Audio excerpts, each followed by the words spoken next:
RS music Ambikapur की शानदार प्रस्तुति।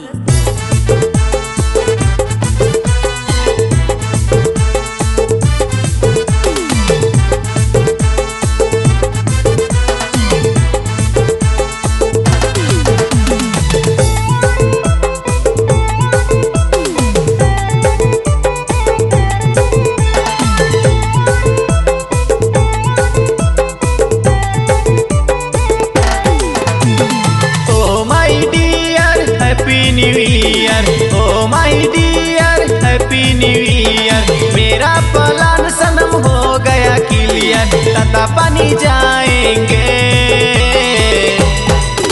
भोले बाबा को मनाएंगे, तता पानी जाएंगे, भोले बाबा को मनाएंगे, तता पानी जाएंगे।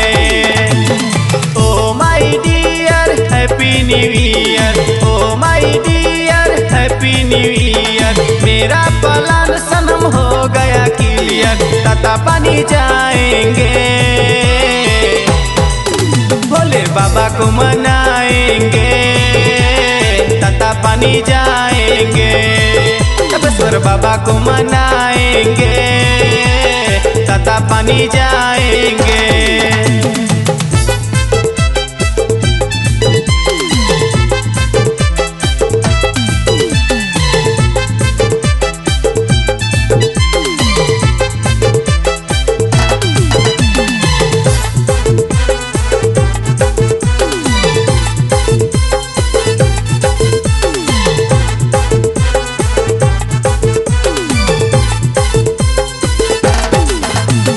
बलरामपुर जिला में है चर्चा तपेश्वर धाम का, बजता है दुनिया में डंका बाबा जी के नाम का। बलरामपुर जिला में है चर्चा तपेश्वर धाम का, बजता है दुनिया में डंका बाबा जी के नाम का।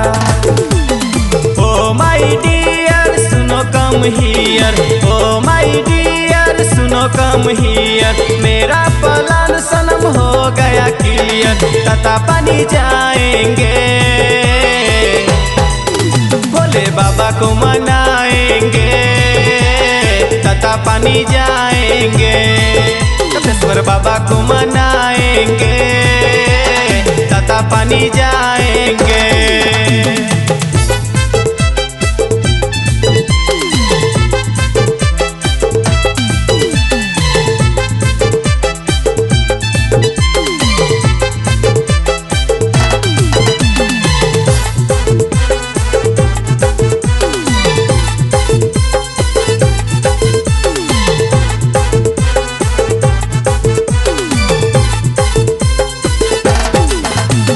बाबा के दर पे जाकर झोली फैलाएंगे, जितनी भक्ति करेंगे हम फल हम पाएंगे।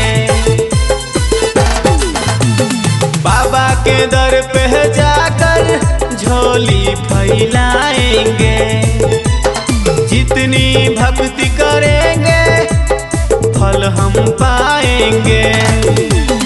Oh my dear no doubt clear, oh my dear no doubt clear. मेरा प्लान सनम हो गया क्लियर, तता पानी जाएंगे, भोले बाबा को मनाएंगे, तता पानी जाएंगे, तपेश्वर बाबा को मनाएंगे, तता पानी जाएंगे। Oh my dear happy new year, oh my dear happy new year. मेरा प्लान सनम हो गया क्लियर, तता पानी जाएंगे, भोला बाबा को मनाएंगे, तता पानी जाएंगे, भोले बाबा को मनाएंगे, तता पानी जाएंगे, तपेश्वर बाबा को मनाएंगे, तता पानी जाएंगे, तता पानी जाएंगे।